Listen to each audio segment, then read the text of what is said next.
Hokimlarimiz aslida xalqparvar. Ular xalqni sevadi, xalq uchun kuyunadi desam mubolag'aga yo'ymaysizmi? Har holda so'nggi sutkalarda tarmoqlarda aylanayotgan videolar shunga ishora qiladi go'yo. Temir yo'lda umuman sharoit yo'q. Vagonga mingan odam Toshkent borguncha kasal bo'lib qoladi. Na sovutish tizimi ishlaydi, na sharoit bor, na bilet bor, na vokzalda sharoit bor. Bizlar nonning o'rniga dori yeymizda. Bu dori foyda bo'lyaptimi, yo'qmi, hech kim bilmaydi. Zamonaviy tilda aytganda bir necha kun trendda yurgan shahar va tuman hokimlari minbarni viloyat hokimlariga bo'shatdi. So'nggi kunlarda Surxondaryoda bo'layotgan ishlar ijtimoiy tarmoqlarda rosa shov-shuv bo'ldi. O'sha Denodagi uyning buzilish mojarosi. Masalaga oxiri Surxondaryo viloyat hokimi aralashib, uyi buzilgan fuqaroga yangi turar joy qurib berilishi haqida xabarlar, aniqrog'i video tarqaldi. Biz tez kattaroq quruvchi qo'yamiz-da, tez ko'tartiramiz, xudo xohlasa bilinmaganda mana uyingiz buzilib ketgani ham sezilmaydigan qilamiz-da. Oradan bir kun o'tib, Ulug'bek Qosimov transport sohasini keskin tanqid qildi. Temir yo'lda umuman sharoit yo'q. Vagonga mingan odam Toshkent borguncha kasal bo'lib qoladi. Na sovutish tizimi ishlaydi, na sharoit bor, na bilet bor, na vokzalda sharoit bor.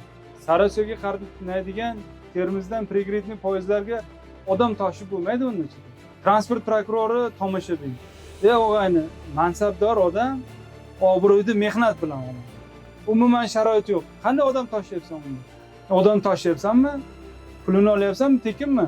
Nimaga transport prokurori tomoshabin? Nima uchun qonun ustuvorligi ta'minlanmaydi? Nima uchun chora ko'rilmaydi? Transport boshqarma qayerga qaraydi? Aviabiletlarida umuman sharmanda. Narxi 2 barobar bo'lib ketgan. Monopoliya degan tashkilot tomoshabin. Qanday borsa kambag'al odam bu bilet narxini qarab bo'lmaydi. Umuman tanish bilishsiz bilet olib bo'lmaydi. Prezidentimiz temir yo'ldan yurib qancha e'tiroz qildi. Bir hafta ichida prigredniy poyezdda, Toshkentga qatnaydigan poyezdda ham to'liq jihozlaysiz. Odam minadigan sharoit qilib, hamma nima talab qo'yilgan bo'lsa qilinishi shart. Biletni ham monopoliya to'liq tahlil qilsin. Kompaniya necha pul odamlarga ustama qo'yib o'tirdi.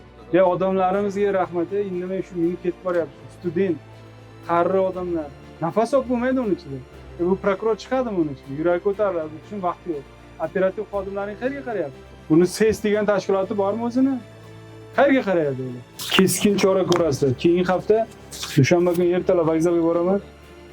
Vagonni birma-bir Toshkentga ketadigan sostavni ham polni tekshirib, hammasini оборот qildirasizlar. Sarasoga qatnaydigan prigredniy poyezdda. Nimaga Sarasoga qaytib kelgan odam ko'chada issiqda o'tirish kerak? Nima uchun qurilgan o'zi zal? Hech kim bepul tashiyotgan yo'q. Bepul ketyaptimi bironta odam? Pulgami? Bilet sotib olyaptimi? Xizmat qilish kerak bunga. Qaysi davlatga borsang, chetga bu men xizmat ko'rsatyapman deb qo'li ko'ksida olib chiqib qo'yadi vagonga. Chiroyli gapirib, bu yerda xumrayib kelasanmi, ketasanmi? Kimsan degan savolga javob ber. Mana monopoliya to'liq uzchat qilib mana biletlarni ham joyga tushirsin. Odamlarga onlayn shaffof e'lon qilish kerak. Ikkita kasser xohlagan ishini qilish kerak emas. Tanishi bor bilet olish kerak emas. 10 so'mlik biletni 25 so'm sotyapti. Aldab sun'iy to'siqlar bilan. Bir hafta bayramona amanasi bezatilsin, vagonlarda odamlar chiqib rahmat deyish kerak. Ha, bu kabi keskin qoralovni biz har doim ham viloyat hokimlaridan eshitavermaymiz. Bo'lib ham O'zbekistondagi eng yirik monopolist tashkilotlarga qarshi. Bundan 6 yil avval Shavkat Mirziyoyev aynan temir yo'l va aviaxizmat raqobatbardosh emasligini tanqid qilgan edi. Shundan buyon sohada yaxshilanish bo'ldimi? Bu haqida siz izohlarda yozib qoldiring. Yodingizda bo'lsa, bir necha yil avval bir amaldor go'shtning narxi oshishiga izoh sifatida odamlarimiz ko'p go'sht iste'mol qilayotganini aytgan edi. Sirdaryo hokimi Erkinjon Turdimov fikricha esa odamlar non o'rniga ham dori yemoqda. O'z apteka bor-ku, bunday bo'lish kerak. Meni nuqtai nazarimdan-da. Ana u poliklinikamiz bor-ku, remont ketayotgan. Shunda bitta bo'lim bo'lish kerak. O'shanga eng kerakli dorilar bor. Masalan, 129 xirdagi dori bor. Odamlarga kerak. Bu nima kerak? Analgin, noshba. O'sha yerda turish kerak. Dejurni turadi-ku, dejurniga topshirib ketish kerak. Oqshom borsa ham shu doridan bo'lish kerak-da. Bizlar nonning o'rniga dori yeymiz-da. Bu dori foyda bo'lyaptimi, yo'qmi, hech kim bilmaydi. Albatta, hokimlarimizning kamchiliklarini aytib, ularni bartaraf etish kerakligi haqidagi topshiriqlarni eshitish yaxshi.